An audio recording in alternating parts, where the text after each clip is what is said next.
welcome or welcome back. If you clicked on this video, I trust Spirit brought you here for some reason. And I also trust that you know how to use your own discernment when engaging with randos on the internet. And that you are aware that tarot or divination is a tool of reflection and not something to persuade you to make any kind of reckless or rash decisions. If you're coming from a short because you saw this awakening card or because you were curious on answering the question, how can you move out of your mind and into your body, then welcome. I'm doing this in a kind of different way than I'm used to doing. So this is very interesting. I just came back from a trip to my Neptune DC line, and I recently discovered that Neptune is also conjunct Mercury right now, which is interesting because Mercury is in your message. We also have house 6, which is the house of routines, responsibilities, health, wellness. It's also apparently the house of mastery. And then we also have the pleasure card that came out here. And the door of awakening says enlightenment, transformation, self-awareness, and spiritual growth. And our question again was, how can you move out of your mind and into your body? Health, pleasure, routines. The number 88 also came up. And we're just going to explore this. We're going to see what comes up, what Spirit wants to say, what Spirit wants to share. I encourage everybody to take notes. If you have a notebook, if you want to leave it in the comments, you can do that as well. Whatever makes you feel most comfortable. I'm going to be using this Rider-Waite tarot deck that I've had for a while. I actually, it used to have borders and I cut the borders off. So this could, okay, that could be part of the message. There's something in here about boundaries, then that came up heavily. I have some notes here too. I watched a video on so it's Cancer, Mercury, and Aries, Neptune are square at this point in time. But I will preface, this is a timeless reading, so anytime that you're watching this message could be relevant to you. This is just kind of where we're at right now, right? This is the current energy that I'm picking up on, this collective energy. If it resonates, cool. If not, fuck out of here. That's just a joke. But anyway, so something that immediately caught my attention is if you think that you are above or better than others because of your independence, you're not truly independent. That was something that this gentleman said in this video. I forget his name. I'll have to look it up, and I'll maybe post it in the description box here. But there's this, first of all, caution of mystical thinking around this time. Pleasure seeking is coming up too, but like this, there's a mind-body connection, and this could be relevant to you if your Mercury is in your 6th house, I'm hearing. So routines around thinking and communication. I'm also hearing community. But the mental and emotional independence is kind of how do you feel in your relationships with others, you know? And it's like, do you feel like you're being your best self, or do you feel like you're kind of shying away from people, or, you know, we're moving sort of from this independence into a more interdependent, right? So there is no self without others, and there is no other without self. These two things are kind of connected because one perceives the other, right? And when I was in college, this was actually something that we had a guest speaker come in and talk to us about it. And there's a song, it says, "Where do your fingers go when you sleep?" And it's like when we're not consciously perceiving reality, right? where are we, or what are we? Are we actually us? Are we actually there if we're not being perceived? When you go to sleep, if nobody's watching you, how do you know your body is still physically there? I mean, obviously we have object permanence, but like, it's a fun philosophical thought to have.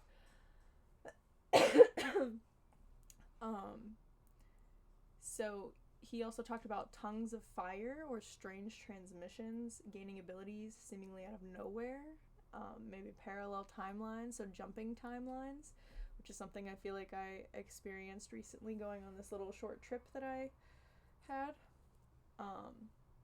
There's also caution around deception, gossip, and again, the boundaries. So setting boundaries between self and other.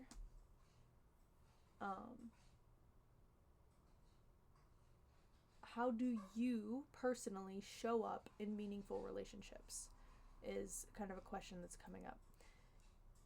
And this moving out of your mind into your body, it's like, if we're constantly operating from up here, we're clouded by all kinds of different things, and we have to kind of bring ourselves down and ground ourselves into reality, right?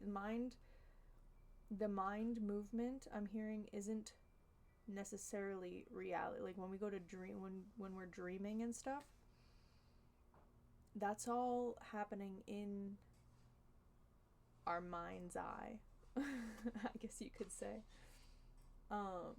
And then one of the last points he made was, what attracts the mind to higher truth, higher subjects? What is actual substance, clarity, or nourishment? At this time, your mind could be being pointed toward divinity, and we do it through the body. Like, we have to ground the body. So that's what we're going to explore today. This Neptune Mercury square is very ethereal and floaty, right? And so we want to learn how to ground that into the present moment. So let's look a little bit at what's coming up here. We have the World and the Queen of Pentacles. So yeah, there's a cycle, a completion of some kind of cycle having to do with the material realm, right?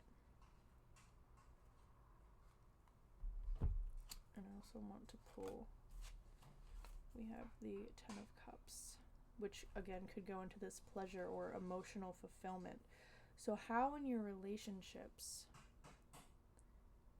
and when we think about the body and when we think about relationships, it's like, how are we allowing ourselves to be felt, to be seen, to be heard? How are we allowing ourselves to be perceived is coming up here. And the sixth house with the routines, it's like, what kind of things are you doing in your day-to-day life that are helping you to build this structure?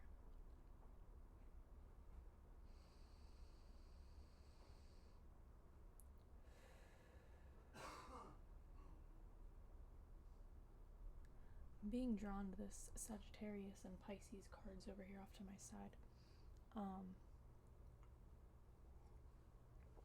So kind of grounding this dreamy and flighty energy, right? Sagittarius always wants to go and explore and travel.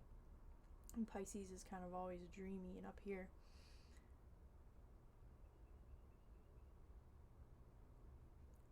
So we move from the mind to the body through habit. And I'm hearing something about pleasure seeking.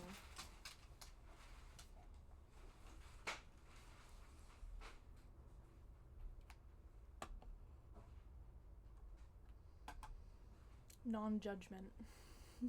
Accepting things as they are.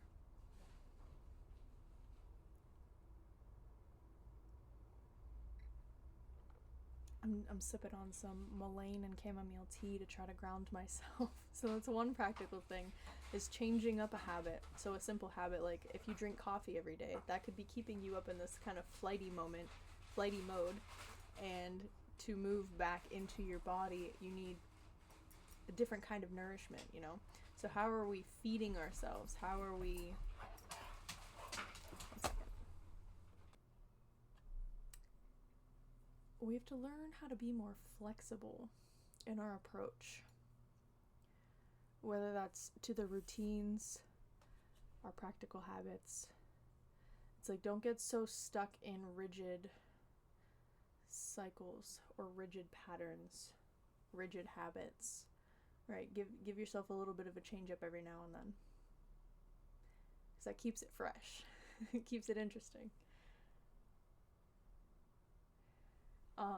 Along with this flexibility, this could also pertain to practices like yoga. If you have a yoga practice, things like Tai Chi, other energy movement, meditations. Allow yourself to have fun and embrace your inner child. One of the things I did recently with my dog on our trip was she was rolling around in the grass, and I was like, you know what, this reminds me when I was a little kid and I was rolling around, and I'm gonna see if I can still do that. So challenge yourself to do something that you used to do when you were a kid, and see if you can still do it. See if it relights that spark within you. ℂ𝕠𝕟𝕟𝕖𝕔𝕥, the gift. There's a gift of creative expansion in the heart space. So we're moving from the head into the heart, right? And this, the caduceus, reminds me of like health. Just keeping a healthy heart. You could be someone who does cardio.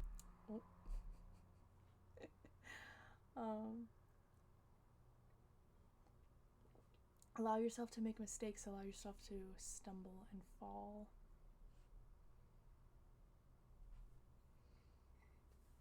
I don't know. This is it's very dreamy. It's very comfy, right? We have the pleasure card. We have the Queen of Pentacles. We have the Ten of Cups, the World card. Something has been complete. It's very Taurasian. Is that a word? It's very Taurus oriented. Cleaning the home is coming up. I'm hearing it's okay if the home is a little messy sometimes, right? What matters more is that you're enjoying your present moment.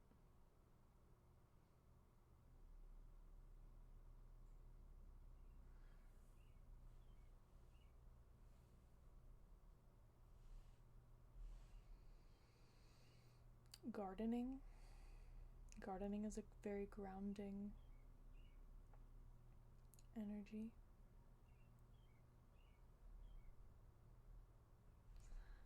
I keep looking at the dynamic between this card looking up that direction and this card looking down here. It's almost as if the mind is like looking down at the heart.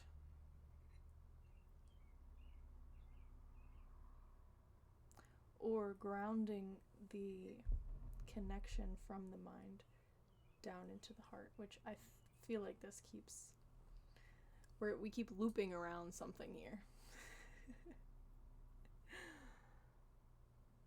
But yeah, either way, that feels like the reading. It's pretty, you're awakening your body and your mind at this time. We have 10 going into 20. Multiplying.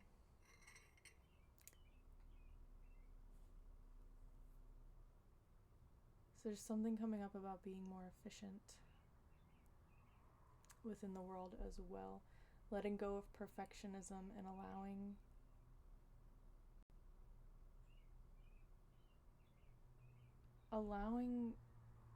the energy to move through you, right? When we get inspiration, when we get divine inspiration, it comes through the mind, but then we have to ground it into the body.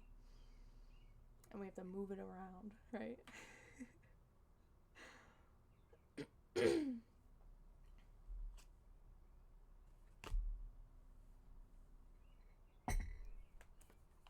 want to get some clarification here. Clarification or confirmation, please.